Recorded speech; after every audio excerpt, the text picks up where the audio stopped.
this Victorian election is probably one of the most critical in our nation's history. It's not hyperbole to say that. Dan Andrews is the most anti-family, anti-freedom government leader this nation has ever seen.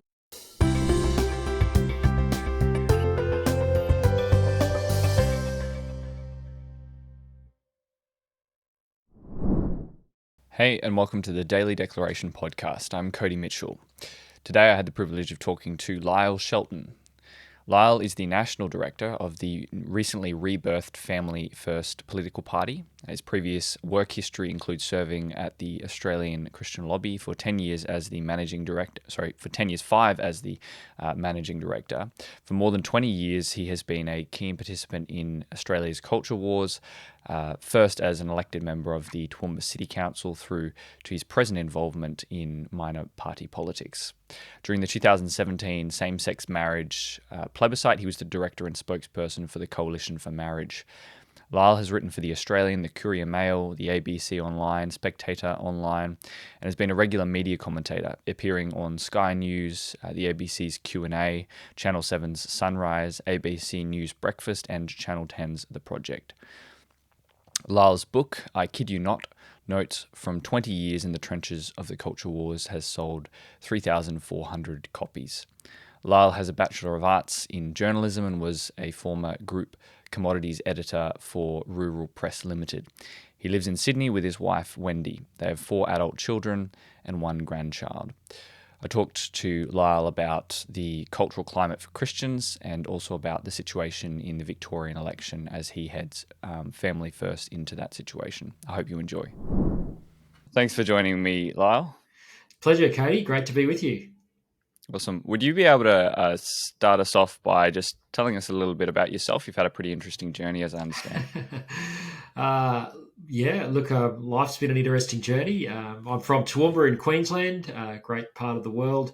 I studied journalism, worked in that field for a number of years, worked as a youth pastor in my dad's church, ran for local council, spent 6.5 years on the local council in Toowoomba City, where I was involved in some battles over strip clubs and brothels and all sorts of things.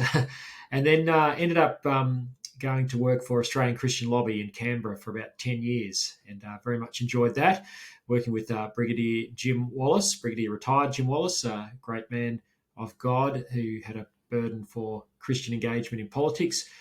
And then after 10 years there and after the same-sex marriage campaign, which I was heavily involved in, I decided to try and pursue minor party politics, and I've been engaged in that for the last 4 or 5 years. And that's been an interesting journey, but still plugging away there, and are now working with Family First as their national director. So the Family First political party, which many of your viewers and listeners will be aware of, had been in hiatus for a few years. It's now been rebirthed, and I'm part of that rebirth as we seek to get it set up around the country. That's awesome. Could you tell us a little bit about the whole move to Family First? Why did you do that? Yeah, look, I guess the seeds of it go back to late 2017, just as we lost the marriage campaign. I was with Australian Christian Lobby as the managing director there. I was also a director and spokesperson for the Coalition for Marriage, which was running the no case in the campaign to preserve the definition of marriage. And I know many of the Canberra Declaration people were involved, and of course Warwick Marsh and so many others in a big coalition. But I guess after 10 years at ACL, I just had this, and don't get me wrong, I love ACL and I'm still very much in touch with the guys there, and it's gone on to bigger and better things under Martin Iles, who's just phenomenal as a communicator and what he's doing to alert Christians all over the country about the need to engage the political sphere. But I'd spent 10 years as a lobbyist, and I guess I was a bit discontented with the way that I saw so many conservatives and even Christians in the parliament who would believe all the things that you and I believe and that our audience believes, but just weren't standing up. And I felt that was a big reason why we lost the marriage debate.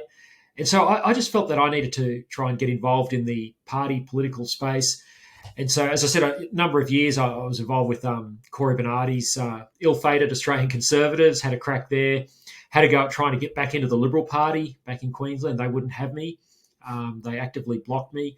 And then last year, Fred Nile, Reverend Fred Nile, member of the New South Wales Parliament for 40 years, asked me to come down and succeed him and run his party and take it into the future. That didn't go so well, and that was a very big disappointment. And eventually, through and layers and layers of complexity and dysfunction here, but a Supreme Court judge actually closed down Reverend Niles' party after a legal dispute that he was involved in with some other people in his party, nothing to do with me, but the judge ended his party. And so that sort of led me to a journey with Family First, who are restarting. And so in one sense, I'm continuing to do the same thing that I've been doing over the last 4 or 5 years, but the vehicles have been a little bit wobbly, but we've got there in the end, and Family First being rebirthed has proved to be, so far a terrific vehicle, and I'm certainly very committed to continuing on this journey. And I just think it's got to be a long-term project. We've just got to stay in this space with tenacity, because sadly the major parties have vacated the space when it comes to the values that we all share for family, for human rights for the unborn, for freedom of speech and freedom of religion. Those values are just not being prosecuted by the major parties at all. Yeah, 100%. No, that's really cool. It's great to see how you were able to use that experience that you'd had, I guess, in the lobbying space. And then, because it's great, as you say, really important to have people in that lobbying space. But then we need good people to vote for, and people to run those parties that we can then put our support behind. Yeah, that's right, Cody. Look, there are some good people in the parliament, less and less, but unfortunately, the major parties constrict people, even the good ones, even Christians. They put pressure on them to be silent about the issues to do with marriage and family, freedom of speech, freedom of religion. Of course, we saw 5 members of the Liberal Party cross the floor to vote against religious freedom with the Greens and Labor. So, we're just seeing over and over again that the major parties, particularly the Liberal Party, has gone more and more woke. And there's a need for fearless, courageous voices in the parliament. And unless we are able to sustain these debates in the way that the radical left, like the Greens, like the left of Labor, like the left of the Liberal Party do, they fight for all the LGBTIQA plus rights, the transgender rights. They fight tenaciously for those things every day. But there are very few voices on our side who are fighting, and certainly institutionally, the parties are not fighting at all, and therefore the Australian people are not hearing the counter arguments. And unless we can get those voices into the parliament, into the political discourse on a sustained basis, I can't see how we can bring about any change. Yeah, no, definitely. I'm interested to get your thoughts on the role that media has to play in that, because we need great voices, and then we also need platforms, because increasingly it's been difficult for good Christians to get a hearing in mainstream media. What are your thoughts there? Yeah, absolutely. And look, I've had some experience with this over the years, and yeah, it's a hostile environment. I think it's fantastic that there's alternative media platforms like podcasts like this and so many others, because there's a way to get messages out now through social media, particularly Facebook and the like, and as I say, these sort of platforms. So the media is very much stacked against us. If you look at some of the reporting, even the last few days of, say, the Sydney Anglicans, for instance, the Sydney Anglicans are involved in supporting, giving moral support to this new Diocese of the Southern Cross, which has set up in the Anglican world to allow people and churches who don't agree with the Australian Anglican Church's decision to endorse same-sex marriage, to give them a home. And you see that the media's written this up as there's some sort of radical breakaway group. They gave a platform to someone who was calling them a cult. I mean, the cult is not the people who are staying faithful to the Bible. The cult is the people who are trying to do something different. But this just gives you an example of how distorted the media's reporting is. And I think we all know that. But it's vital more than ever that we don't shirk from that we use these sort of alternative platforms, that we take the opportunities that we're given in the mainstream media, despite the ridicule and the difficulty of the environment to keep speaking truth in the public square. Yeah, that's really good. I guess part of what you're doing at the moment, you'll be preparing for the Victorian election, as I understand it. Could you tell us a little bit about what's at stake in that election? Look, this Victorian election is probably one of the most critical in our nation's history. It's not hyperbole to say that. Dan Andrews is the most anti-family, anti-freedom government leader this nation has ever seen. There are myriad examples. A classic one is what he has done in terms of young people who might be suffering with gender dysphoria, confusion about whether they're a boy trapped in a girl's body, vice versa. He has made it illegal for a child crying out for help to get help. It's illegal for anyone to respond to that cry for help unless they're prepared to take that child by the hand to a gender clinic where that child is likely to be put on puberty blockers or cross-sex hormones, made infertile for life, and possibly led down a path towards irreversible surgery. You only have to go to the Victorian government's Equal Opportunities and Human Rights Commission website to see the words, "It's against the law," for someone to respond to that cry for help. I'm not making this up. This is wicked legislation. And this is just scratching the surface of the anti-family. Of course, they have abortion to birth in Victoria. That was the state that started it. Daniel Andrews is aggressive in his push against the church, against Christian morals, Christian teaching, and his intolerance of it. So it's vital. We just feel that whilst Family First is newly getting re-established, we had to get into the fight in Victoria, and we're coming late at it. But I'm actually moving down to Victoria tomorrow to relocate there for the next 3 months to help organise our campaign. But we're determined to have some quality candidates. And there's definitely an outside chance that we could get someone elected to the Victorian Upper House, and that would just be terrific to bring a pro-family, pro-life, pro-freedom voice into that parliament. Yeah, that's really cool. And I guess it's a pretty bleak situation in terms of the government there, but in many ways the opposition are not doing their job as they should. So it's really important that I guess we have minor parties who are strong pro-family, pro-life, pro-faith alternatives. Look, it's absolutely important, Cody, and you're right. The Liberals down there under Matthew Guy are very, very weak on all areas, not just the areas that we, as people of faith and conservative family values, are concerned about. Unfortunately, Matthew Guy's Liberals abstained in the vote against that so-called, gay conversion suppression law, the one that makes it illegal for even a parent to respond to a child's cry for help. The Liberals were missing in action in that fight, and even some of their people in the upper house voted for it. So they have been no help to freedom of speech, freedom of religion, parents' rights. They've gone along with the whole gender fluid ideology, haven't fought it.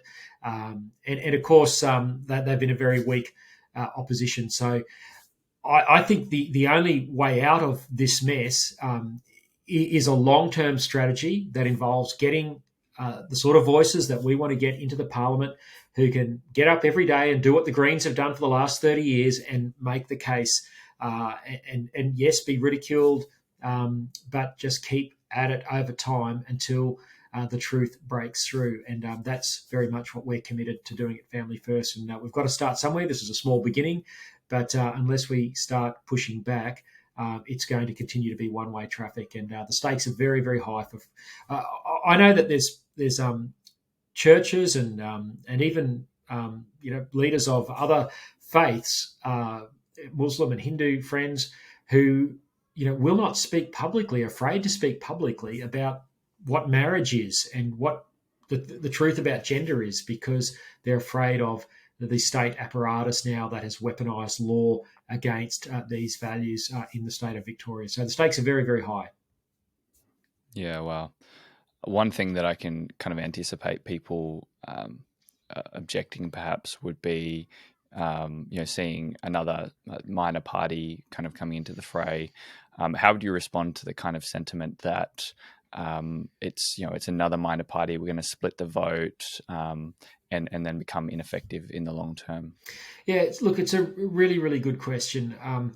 We're very conscious of that. We're actually in discussions with a bunch of the minor parties that are on the sort of centre right down there. There's various anti-vaccine mandate parties, anti-lockdown parties.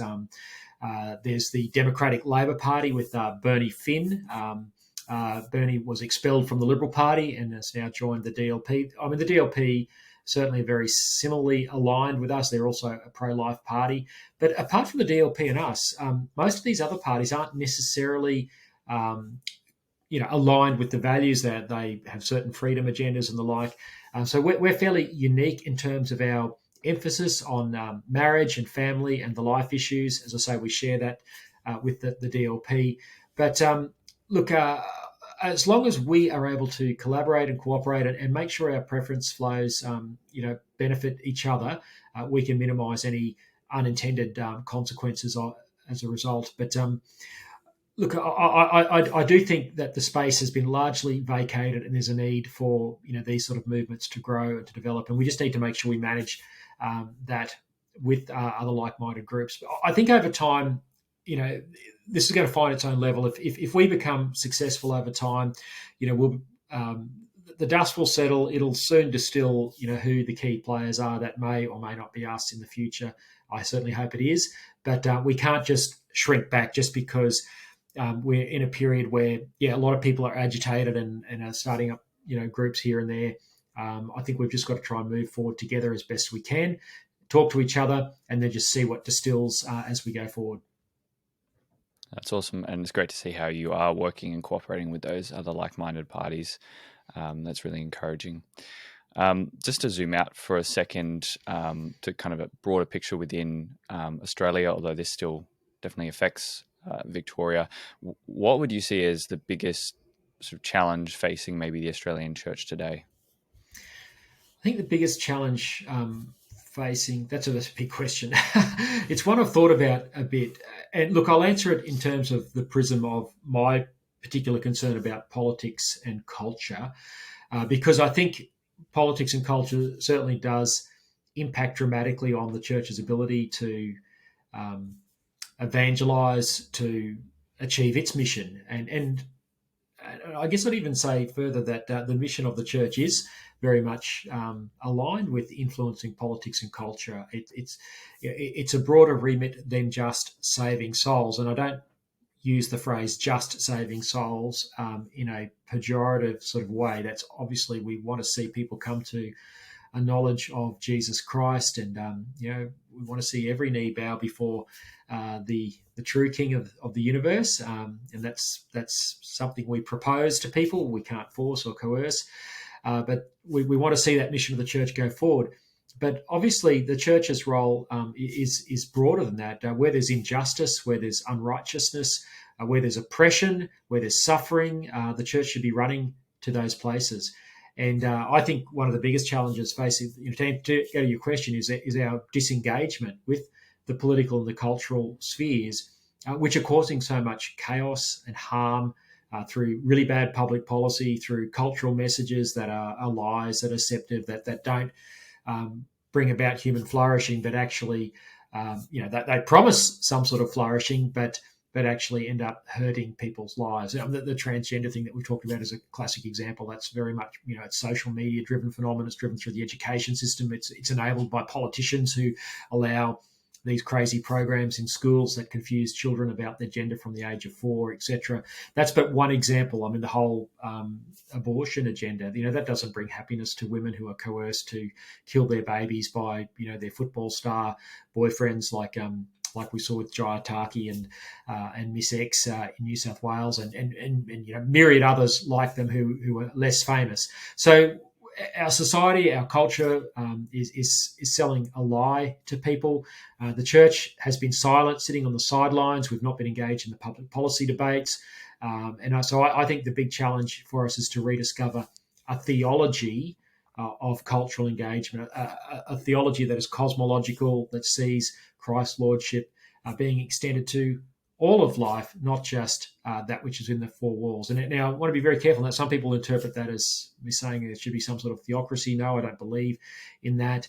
But what I do believe is that the church should be proposing truth to culture all the time, and in the public square through the mechanisms of the tools of democracy, by engaging in politics, by people getting involved in the media, in entertainment, and bringing positive messages that are motivated by the truth of the gospel and what that means for human flourishing. So I think that's the biggest challenge the church has, is to rediscover theology of political and cultural engagement. That's really good. Yeah, and you have uh, done that. You have engaged for a very long time in the culture wars, in the trenches. And I must confess, I haven't read your book, but your book, I kid you not, is, as I understand, recounting that journey of yours. Could you tell us a little bit about that book? Yeah, no, thanks, Cody. Look, I guess it came out of, I guess, yeah, 20 years I guess my first 20 years really engaged in the culture wars, from the time that I was on the Toowoomba City Council, which I mentioned earlier, right through my time at Australian Christian Lobby, through the marriage debate, and just trying to give people a bit of an insight into what goes on behind the scenes. So when we are lobbying for change, interactions with politicians, with church leaders, I haven't given away confidences, but I've been able to pull back the curtain a little bit and help people see. Through a lot of material that was just available on the public record, through Senate inquiries, through media reports, various battles that we'd been in over the years, and just to try and help open people's eyes as to how aggressive those are which are trying to bring about negative change in our countries, what some of their tactics are, and then how people like myself, working with others, have been able to try and push back. And I guess it's the book is very much, it's a bit of a lament in one sense, because most of the battles that I've been involved in over the last 20 years we've lost. The marriage debate being one. We've now lost euthanasia in pretty much all states and territories of Australia. Peter Dutton and David Littleproud, the Liberal and National Party leaders, recently just voted to allow euthanasia into the territories. So again, that's the conservative side of politics, holding the gate open for this sort of thing. But just to try, the book is a lament about how we've got to where we are as a nation. But then I do finish it with what I think is some hope about how we can engage. And I guess going back to that theme of a theology of political and cultural engagement, just trying to point people to historical figures in the past who knew that the gospel applied to all areas of life, and to try and just give people that hope towards the end of the book. So I really commend the book. People can get it from my website, lyleshelton.com.au. There's a button there that says Buy Lyle's book, and I'd be very happy to send a copy out to anyone who'd like to purchase a copy. Yeah, awesome. Yeah, no, we'll include a link to that in the description on YouTube. It is really, I think, important, and maybe does sound like it's very much what your book's trying to do, is spur people on to and out of their apathy, because that disengagement that you talked about is really, and I've experienced that myself, it's very pervasive within the church. And so, it's great to have at least, one way through that book that people can read and gain some awareness as to what's happening, and hopefully be spurred on to engage more in the public square.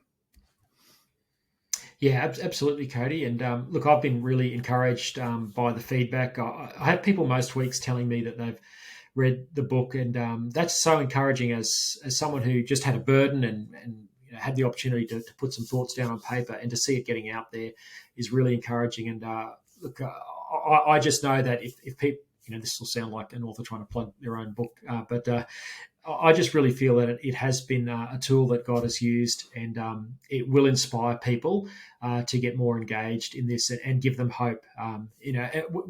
We have to know. We have to know what our enemy is up to. We have to know their tactics. We have to learn the lessons from the things that we've lost, and the book tells plenty of those stories. But we have to look at those things, no matter how difficult they are. We have to learn to lament if we are to move forward and to come to a place where we do see a greater level of breakthrough. So I'd really commend the book, and it will encourage and inspire people.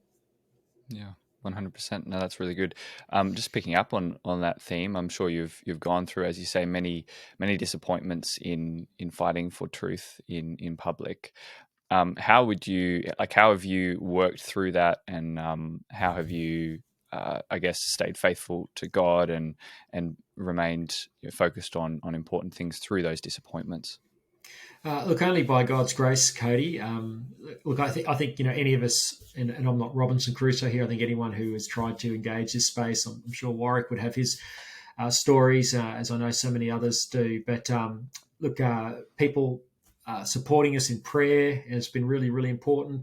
Particularly the last 12 months has been very, very difficult. But we've had an amazing prayer team who have really believed in what myself and my wife, Wendy, have been seeking to do by continuing to stay engaged in this space. So definitely the support of people praying. And I know people all over the country pray. I know many people in the Canberra Declaration pray because they tell me when I run into them. And I really appreciate and value that.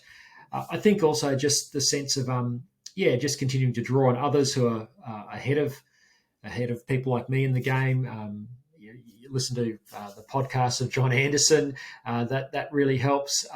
Read good books. Stay nourished intellectually and spiritually. Obviously, stay connected to your local church and friends, and make sure you live a balanced life and find joy in your life as well. It's very easy to be focused on all the negativity, and crazy, negative, evil stuff happens every day. You just got to, click on the news on your iPhone, and there's some level of craziness and terrible evil that's coming forth through our culture and our politics. But in spite of that, we do need to learn to have fun and to take time out and to enjoy life as well. And so it's keeping that balance. They're just a few of the things that help keep me sane. Yeah, awesome. No, that's good. Just picking up on something you mentioned, John Anderson's conversations there. I know a lot of people my age love listening to podcasts. I'm sure it's not just people my age, but those are the circles that I move in. Do you have some recommended podcasts for people who are interested in books, just on these issues of cultural engagement, feeding our minds, that you'd recommend people read and listen to? Yeah, well, obviously, definitely John Anderson's podcasts are brilliant. He doesn't always interview Christian people, but he often does. But he interviews some of the top minds and thinkers in the world on a range of issues. I'd certainly recommend any books by Os Guinness. He's a Christian apologist, sort of philosopher based in America. Again, John Anderson will often quote him, but his books, Rod Dreher's books, are really important. His latest one, Live Not by Lies, very, very important. That phrase taken from Alexander Solzhenitsyn, the great Russian dissident. We are seeing totalitarianism creep into our body politic in a way that's quite alarming. And certainly people who have lived under Soviet communism in the Eastern Bloc, they recognize this. I've spoken to people, Romanians, who fled communism as young people, and now seeing what's happening here in Australia and the sort of totalitarianism that's coming through. So Live Not by Lies by Rod Dreher is really important. Victor Davis Hanson, historian in America. Look, there's many great great resources out there. Anything by Charles Colson, who's now dead, of course, really important. But people need to understand what we, I guess, have called for many years a Christian worldview. And this goes back to this theme of, how do we develop a theology of political and cultural engagement? And we do need to nurture our minds in that and help understand what the Bible is actually saying. That the Bible is not a narrow book at all about your personal salvation or your personal piety. Those things are important, but it's a book about all of life, and it's about what God's doing in the nation and the nations of the world. And we need to have that perspective, and we need to read theologians and philosophers and apologists who can help unpack that.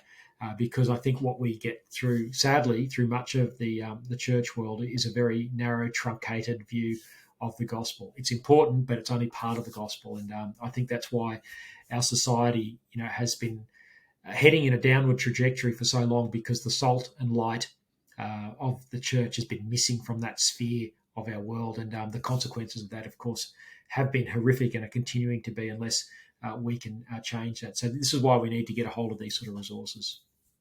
Yeah, 100%. That's really good. Have you had a sense that maybe the church, as the pressure builds, which I think it is building in the culture around us, we're finding ourselves out of step with the culture and the trends within our society more and more. Do you have a sense that the church is waking up and becoming more interested in public conversations? Yeah, it is. There's no doubt. In the 10 years I spent at ACL, we tried very hard to wake up the church, often got a lot of pushback. But since same-sex marriage has come in and the pressures on religious freedom have only grown, Christian schools have been the canary in the coal mine, but now even churches are being taken to the Human Rights Commission. We've got a case here in northern New South Wales where a church, because of its stand on marriage between a man and a woman, is now being taken to compulsory government-sponsored mediation because some members of its congregation don't like the Christian teaching on marriage. Now, we were told there would be no consequences back in 2017, that everyone's views would be respected. It was just about two loving couples about a loving couple getting married. But now, of course, they are weaponising the anti-discrimination law. And so these pressures have built. And I've never seen pastors so worried, so anxious, so scared to speak about marriage from the pulpit. They are scared to speak about gender from the pulpit because these days people have recording devices in church and no one wants to end up in front of a human rights commission. So I think it's been a huge wake-up call to the church. I've never seen so much anxiety and worry. And in one sense, I think that's a good thing. I just hope it's not too little too late. But we do need to wake up and we do need to engage this because our freedoms are very much under attack. Now, look, it doesn't matter how much they put us in jail. The Apostle Paul wrote most of his letters from in jail. It won't constrain the gospel. But I'd rather have a free environment to preach the gospel than to have to, find ourselves on the wrong side of the law all the time. But many of us already are finding ourselves on the wrong side of the law, myself included. I'm the subject of a legal suit against me right now over freedom of speech. And these things are only growing. But so I think we need to be working to, keep the public space open so that there is freedom of speech and freedom of religion. It's a much better way than than persecution and hardship. Yeah, absolutely. That's really good. Just before I let you go, I just thought I'd ask, how can Christians, people watching this, support you through prayer and action, particularly going into this time of election in Victoria? Yeah, look, thanks, Cody. Look, obviously, we'd appreciate prayers. Look, Family First isn't a Christian party as such, although many of us involved are Christians, and we make no bones about that. We're not ashamed of our faith, but we do want the party to be open to anyone who believes in marriage and family and wants to see that restored in our nation, and knowing that this is what will benefit our nation. So we want anyone to be free to join and be part of it. But in terms of your audience, which I know will be predominantly a Christian audience, we certainly appreciate your prayers. We'd love you to join up. We need to participate in democracy. Our democracy is made for participation. Our lack of participation is what has gotten us into this mess.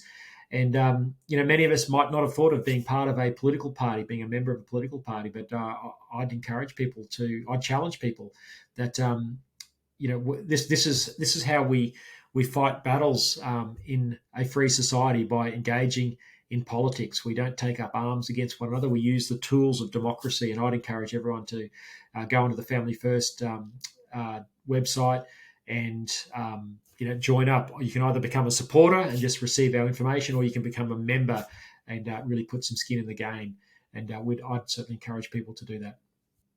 Yeah, thanks, Lyle, and appreciate you being willing to talk to me today, and I really appreciate everything you've said today. Thanks, Cody. It's been a real privilege. I appreciate your interest. No worries.